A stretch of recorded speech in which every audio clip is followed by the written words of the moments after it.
Cancane Dek. Iki edan tenan kok. Iki merambat nang irung niki. Niki marai wahing lho niki. Niki lho. Nah, kaya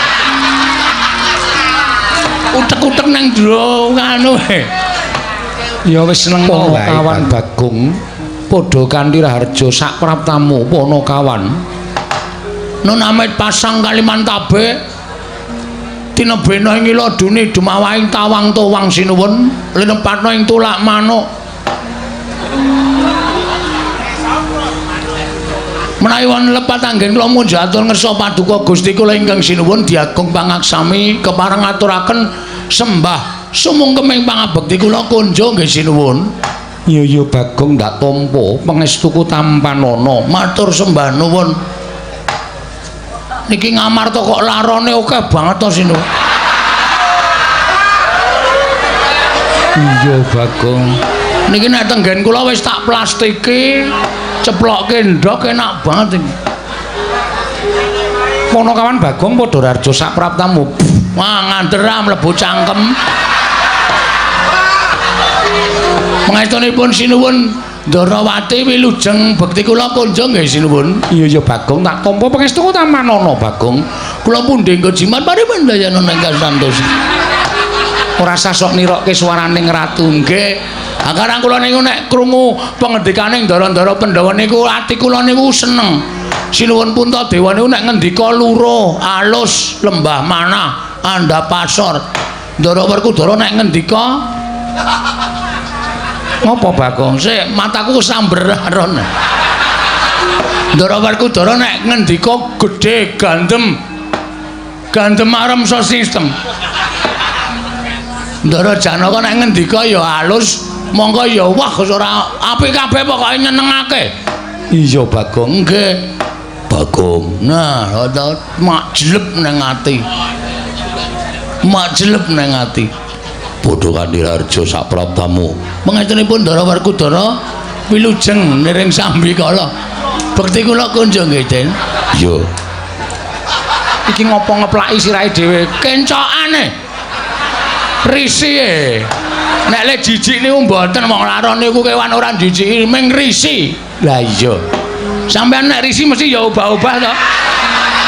Iya Bagong nggih kandhani. Prayoga nunggon mulungguh. Sampun mboten kirang prayogi Ndara. Ponokawan Bagong padha Raharja sak praptamu.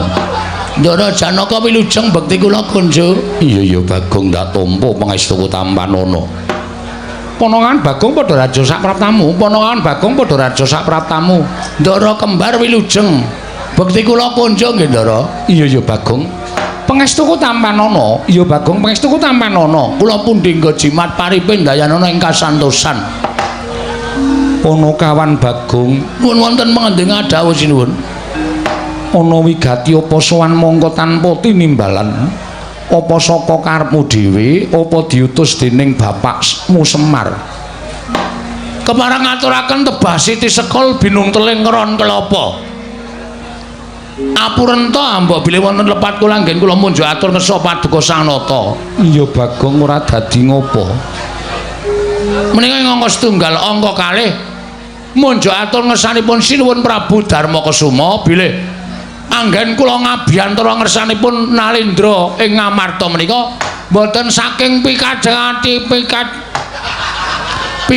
kula piyambak nanging kula menika dipun utus dening Bapak Semar. Diutus dening bapakmu. Nun nggih mekaten. Ana wigati apa Bagong? Kula niku ya gumun biasane sing ditimbali niku sing diutus niku Petruk. Iya, lah kok dadi Petruk kok ora sowan diutus bapakmu kok malah kowe. Aduh kok kula ora ngerti. Wong Petruk diutus niku plegak-pleguk ya gelem ya ora. Terus kula sing ngenthengaken awak kula diutus bapak sowan wonten negari Ngamarta. Iya ora dadi ngopo jan-jane ya padha wae. Jan-jane Dik. Iki edan tenan kok. Anggere omong kok mesti sakarepe dhewe. Niki merambat nang irung niki. Niki marai wahing lho niki. Niki lho.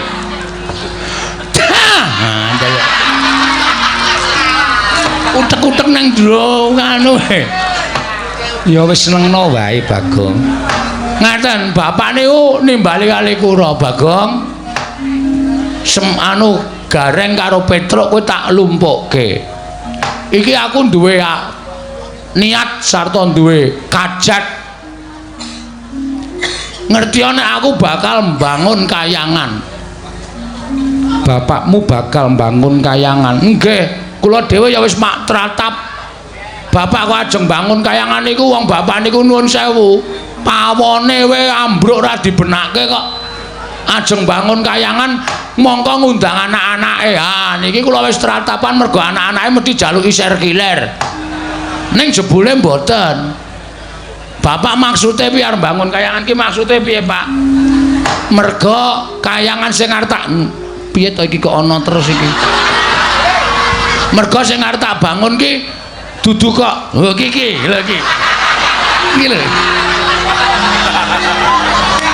Mergo sing arep tak bangun ki wujud papan sing magrong-magrong dumadi saka emas jamrut mutiara hergeni. Papan sing apik embane kaya kayangan ki ora. Niatku mbangun kayangan ki ngene, kowe tak critani ya. Negara Ngamarta ki mbiyen kondhang negara ingkang panjang punjung pasir pawikir Lojinawi Gemah Ripakarta Tata Turaharja. Panjang perdiring dawa punjung iku luhur lan sak piturute. Sapa to sing ora kedanan karo negara Ngamarta? Kabeh padha kedanan. Ya ayeme, ya tentreme, ya rukune. Mongko Ngamarta ki dumadi saka pirang-pirang kutha, pirang-pirang pulo. Beda-beda basa, beda-beda tata cara adat budayane ning tetep iso manunggal dadi siji. Lah kuwi sing marai Ngamarta iki dadi negara sing kondhang. Iya. Ning akhir-akhir iki akhir ki apa? Oh iya lali aku. Keri-kerine iki pokoke dina utawa tahun-tahun niki Ngamarta niku wis ora tentrem. Ngamarta niku pun boten sae, Ngamarta niku wis ora ayem. Teng pundi-pundi dadi gegeran, ana perkara sithik padha bentak sirah, ana masalah sithik dirampungke nganggo atos sing balung mleting kulit. Rasa kamanungsan boten dijunjung dhuwur, ning hukum alas utawa hukum wana sing digunakake. Niku sing bapak ora cocok. Contone papan-papan panembah saiki wis sepi, papan-papan pasinaon ora padha diparani, sing diparani papan-papan maksiat. Lah Ngamarta sing kahanane kaya ngene iki nek ora tak dandani arepa negara ingkang sentosa. Ning ibarate kaya dene amung kari sak siliring bawang, sak umuring jagung, sak uruping damar. Ngamarta mesti remuk bubuk dadi rempon. Nek Ngamarta ajur sing diseneni sapa? Sing diseneni Semar, mergo Semar ki pamomong negara Ngamarta kok ora iso dandan-dandan tumrap negara Ngamarta. Wah rame niku. Iya. Bapak ngendika kaya ngoten niku nyewa sound system. Apa iya? Nggih. Teng ngarep pendopo nika wae sing seba meng kula kare Gareng kare Petruk bareng bapak ngendika oke-oke ngoten niku masyarakat teko kabeh terus do meneng kabeh do ndingkluk do mantuk-mantuk. Katentreman wong urip rukun ki penak, wong urip ayem ki penak. Dalane iso ayem kudu rukun, dalane rukun kudu mat sinamatan daya dinayan, ngono. Nggunakake rasa. Lho niku mula kudu digayo. Wah pokoke bapak ngoten nika nganggo dalil-dalil barang. Iya, ngengke bapak sakniki rak ngiyai. Oh iya. Ngoten niku akeh banget pokoke. Intine terakhir bapak nimbali kali kula Bagong nyedhak kene sing tak sawang anakku sing iso ngewangi aku mbangun kaya kok ming kowe. Terus Petruk sajae kaya gelo nika ora digunakake. Ya ora apa-apa Bagong. Nggih, ya kudu sing adil Semar niku. Iya pancen mengkono. Nggih. Kowe tak utus nang negara Ngamarta Bagong sowana pepunden Pandhawa. Pepunden Pandhawa elingen utawa emutna gawe neneling Purwaduksina. Mergo kahanan kaya ngene iki Pandhawa rada kelalen ora nyedhaki para kawula, ora nyaketi marang para masyarakat. Mula kowe matura marang para Pandhawa supaya kon rawuh nang Karang Kadempel 5 cacahe. Sinambi nggawa pusaka ngamarta 3 cacahe. Apa wae Bagong? Siji. Waduh lali aku.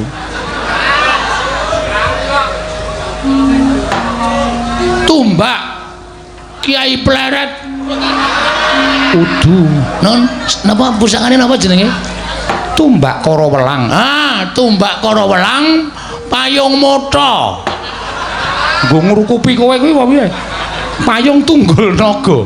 Oh iya, sekarang ya wong kula niki SDM rendah ya ora apa-apa. Payung Tunggul Naga ale pustaka perpustakaan wilayah DIY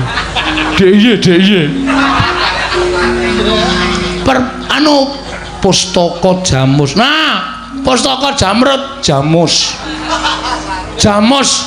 kelima sada. 3 niku kudu diasta para Pandhawa. Lah apa to sebab-sebabe? Dene Pandhawa kudu rawuh enten negara Ngamarta, Pandhawa arep dijak dening bapak nyaketi para kawula. Ngeten nggih sinuwun, bapak wau ngendika ngeten. Jane kawula ora butuh dibuyuki brana picis, ora butuh diwenehi apa-apa, ora butuh dijanjeni apa-apa. Ning kawula kuwi dicedhaki karo pengarepe. Ngono.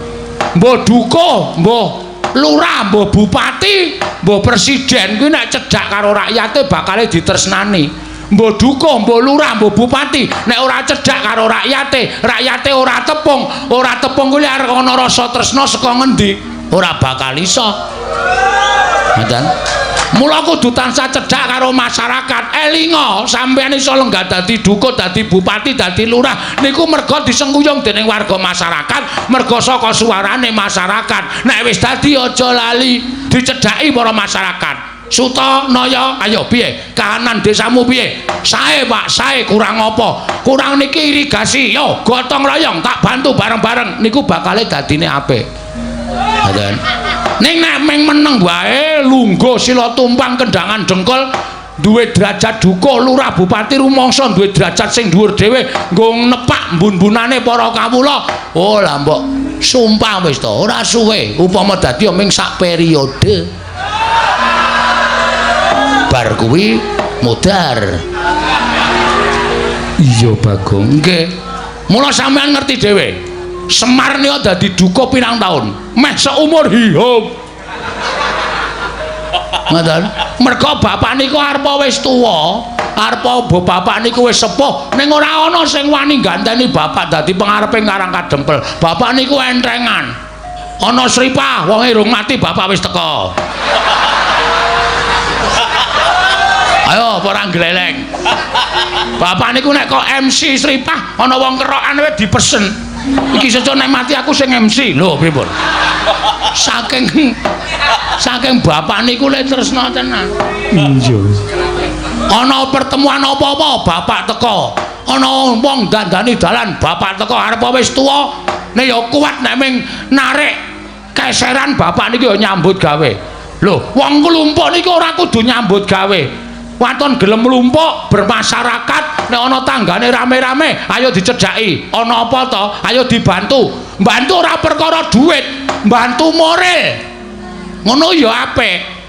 Oh ngoten bantu swara ego partikel niku ya diregani ora kok meng alasane aku ora iso nyemen kok kon melu kumpulan gawe irigasi kon ngapa ning kono niku meng alasane wong keset.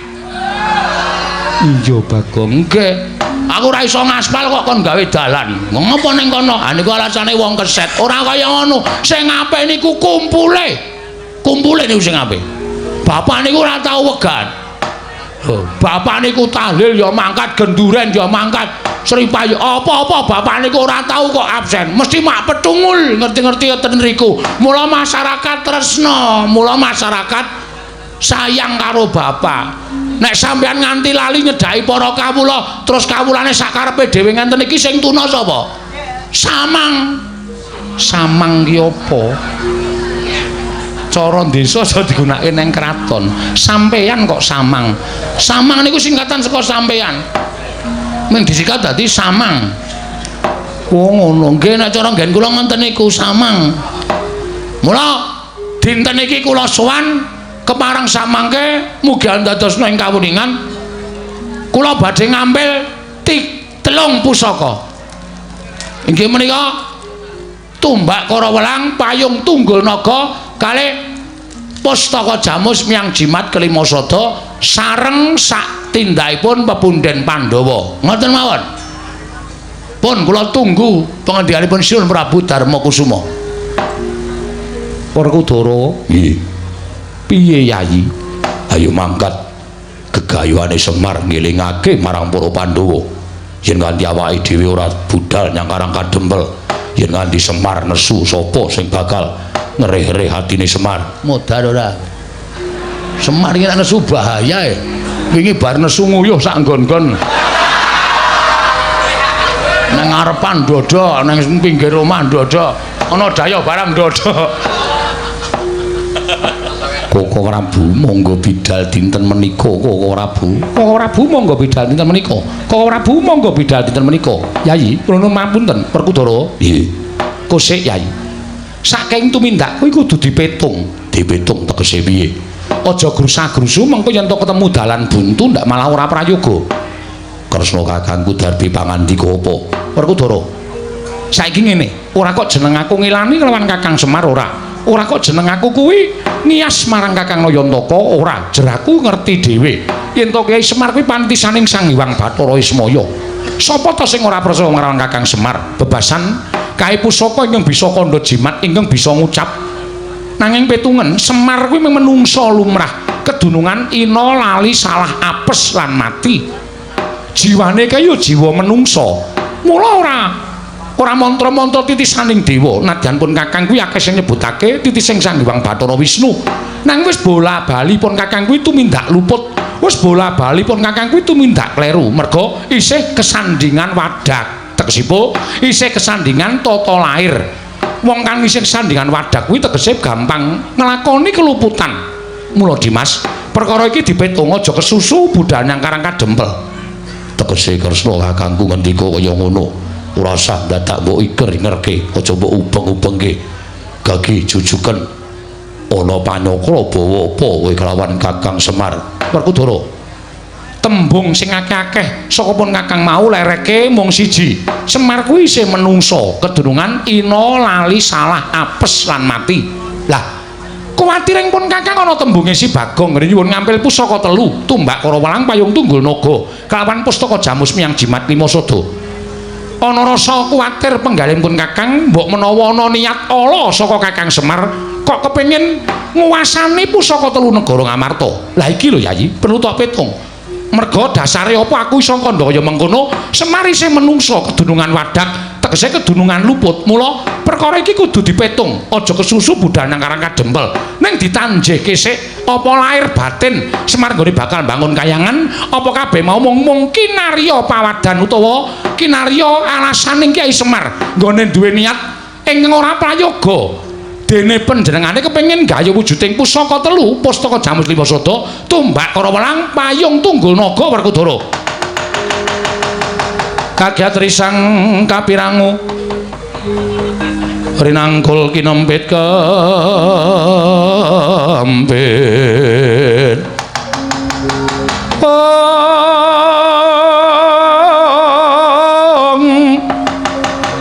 Sangreknaning bawana ya setu kang walang ati, ya setu kang kudu kering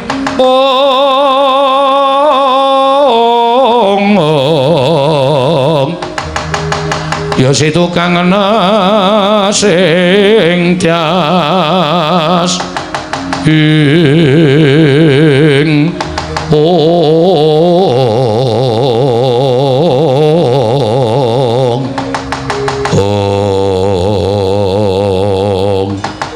Namit pasang Kalimantaben nyuwun pamunten sinuwun kok mak celekit kula krungu swara sing rampenak. Bagong Sing sabar Bagong aja banjur tumangkar kanepsana merga midhanget sabdaning Kaka Prabu Ndwarawati. Kudu sabar merga pirembugan akeh para priyagung kuwi pancen penemune dhewe-dhewe. Nggih, kula percaya. Ning ana kata-kata sing marai ora penak. Semar ki isih kedunungan Wadak. Semar ki kedunungan Wadak, wong sing wis kedunungan Wadak kuwi kedunungan ina lali salah apes lan mati. Terus Semar dianggep arep tumindak sing ora prayoga merga kepengin gayuh wujuding tumbak Karawelang payung tunggul naga lan pustaka Jamus Klimasada. Nuwun sewu napa atur kula nika dereng cetha. Pustaka Jamus Klimasada tumbak Karawelang menika estunipun namung kinarya syarat. Syarat. Mohon yang belum mendengarkan kinarya syarat. Dadi kula Semar niku ora kepengin gayuh pustaka Jamus Klimasada. Semar niku gunane napa to kepengin pusaka? Arga ngapa? Wong Semar niku wonge seneng tentrem, Semar niku wonge seneng rukun, Semar niku wonge ora seneng regejegan. Kok mbutuhke pusaka ki ajeng napa? Kula tak takon. Iya Bagong sabar Bagong. Wis ra iso sabar. Sabar ana wates ya iki Kulon Progo duwe wates kok. Nyepelekke. Nek panjang lupute karo Semar dasare teng pundi? Nek Semar niku kepengin kamukten, Semar niku pengen derajat pangkat wis biyen-biyen. Monggo Semar niku saiki umure wis ora iso diitung. Kalkulatore jebol. Ngitung umure Semar. Pinten abad umure Semar? Kok isih kepengin gayuh kanugrahan, kepengin gayuh derajat pangkat ki nuwun sewu. Niku dasare ora kok perkara petung nganggo tembung sing apik. Niku pancen dasare wong niku ora seneng karo Semar. Bagong, aku njaluk sing sabar. Kula nek pun ngenten iki ora iso dindakake. Bagong sabar dhisik. Ah ora iso. Lara ati kula dunake kaya ngono. Ketayalan tekan mriki saringan mawon. Nek ana sing ngarani Semar tumindak elek, mboten masalah, mboten masalah. Kula tak wangsul. Kula tak wangsul teng Karang Kadempel, kula tak matur kali bapak, "Pak, kowe dikira ngene. Kowe dikira tumindak arep tumindak ngene. Mengko nek Semar takon, "Sapa sing ngarani Bagong? Sing ngarani iki." Kira-kira piye? Nek Semar nesu kira-kira wong sing muni ngono kuwi mau wani wae piye? Aduh arep karo bapak. Iya, aku ngerti yen bapakmu nesu aku iso ngrasakake lan aku dhewe ora bakal wani. Ning tak jaluk sing sabar Bagong. Mboten iso sabar. Pusaka bakal tak paringke kowe. Ora nggawa pusaka ora patheken. Wis kebacut mangkel kula teng mriki. Nembung apik-apik. Kula niku le ajeng matur sinuwun Prabu Darma Kusuma. Wiwit dikongkon bapak 3 dina kepungkur kula sinau basa Jawa. Men aja ketrikel-trikel omongan kula kok barang tekan iki ana sawe sing lambene sampe naik dhewe. Bagong kuwi Nalendra ora urusan. Bagong sing sabar. Aja kaya ngono, kowe sing sabar kowe wong tuwa. Wong tuwa ngapa? Kok aku ora trima aku. Wis ngonten mawon saniki lereke. Saniki garis besare ngaten mawon. Sinuwun purun maringke syarat 3 niku mboten? Apa?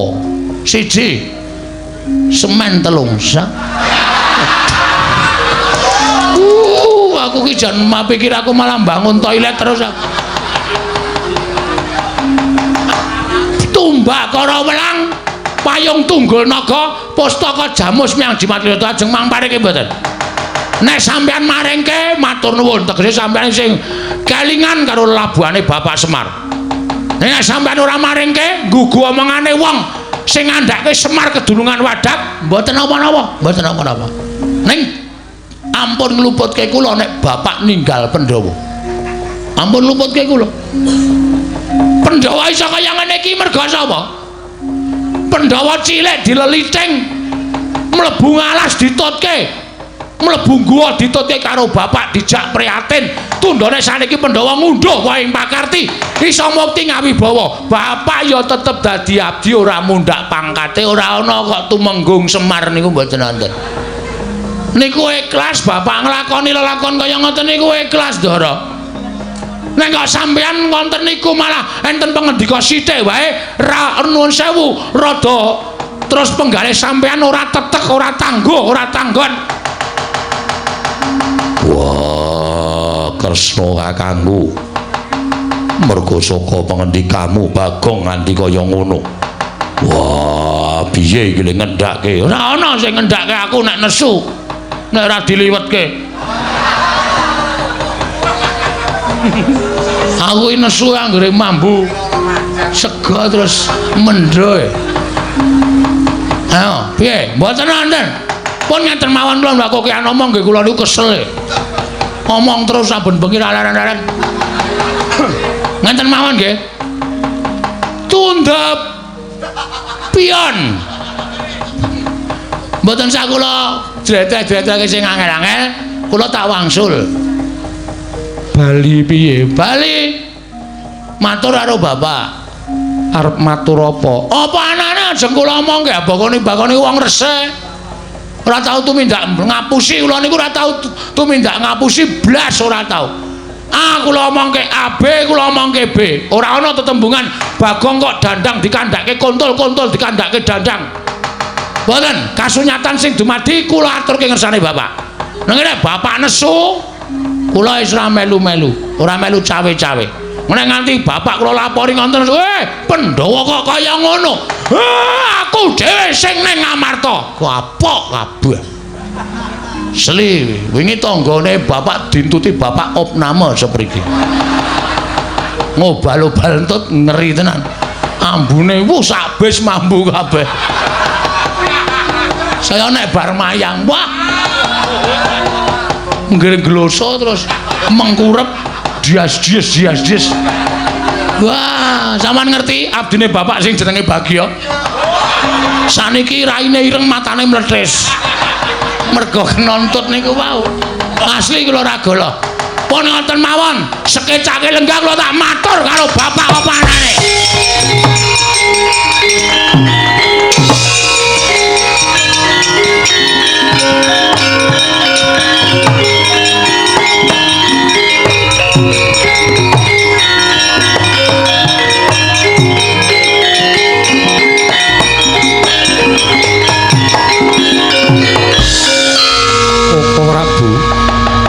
Kados pundi lampahan menika menawi ngantos Bagong sak mangke matur kalian pun Kakang Semar.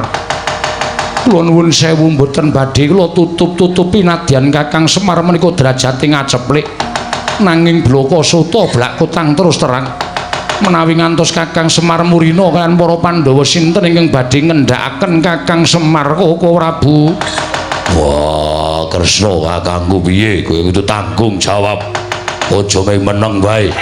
Wah, kowe kudu wani tanggung jawab Kresna kakangku. Arjuna kula wonten maring adhawuh. Ayo, pelupun Kakang metu njaba, Yai.